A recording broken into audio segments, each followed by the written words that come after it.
Hi friends, ఇక మనమైతే ఇవాళ పొలం కాడికి అయితే వచ్చినాం. పొలానికి అయితే గంట గోళీలు అయితే వెళ్తున్నాం. మనం యూరియాతో సహా కలిపి చల్లుతున్నాం. ఇంకొకటి మెరీనా గోల్డ్ను కాల్బారు యూరియాలో కలిపి చల్లుతున్నాం. ఆ యూరియాలో కలిపి చల్లడం ద్వారా మనం అయితే పిలకలు అయితే మంచిగా తీసుకోవచ్చు. అలాగే మనం ఎన్ని పిలకలు వస్తే అన్ని పిలకలు కూడా కంకులు కూడా రావడానికి అయితే వీలుంటుంది. అందుకనే ఇవి వెళ్తున్నాం. ఎందుకంటే ఇప్పుడు రైతులు ఎవరైనా కానీ ఎక్కువ బడ్జెట్ అని తక్కువ బడ్జెట్ మందులు అయితే వెళ్తారు. వీటి ద్వారా మనకైతే యూజ్ అయితే లేదు.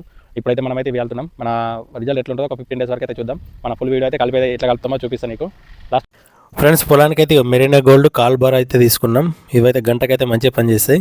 మనకు అది పిలికలకు అన్నిటికైతే కంకులు అయితే వస్తాయి. అందుకని ఇక మెరీనా గోల్డ్ అలాగే కాల్బార్ తీసుకొచ్చినాం. యూరోలో కలిపితే చల్లుతున్నాం 4 ఎకరాలకి. మనకు ఇది వచ్చేసి మెరీనా గోల్డ్ ఇవి రెండు కలిపి చల్లుకొని మంచిగా కలుపుకొని మనకు వచ్చేసి వీళ్ళ పొలంలో అయితే పలసగా చల్లుకోవాలి. అంతటి సమానంగా చల్లుకోవాలి. ఒక 3 days వరకు అయితే నీళ్ళు అయితే బయటకు వెళ్ళనియద్దు. బయటకు వెళ్ళనీయకుండా అననే ఉంచాలి. అననే ఉంచితే ఇనుకుతాయి కదా, అప్పుడైతే మనకైతే రిజల్ట్ అయితే మంచిగా కనబడుతుంది. ఒక 5 days తర్వాత అయితే రిజల్ట్ బాగుంటుంది. అలాగే మన వీడియో నచ్చితే లైక్ చేయండి.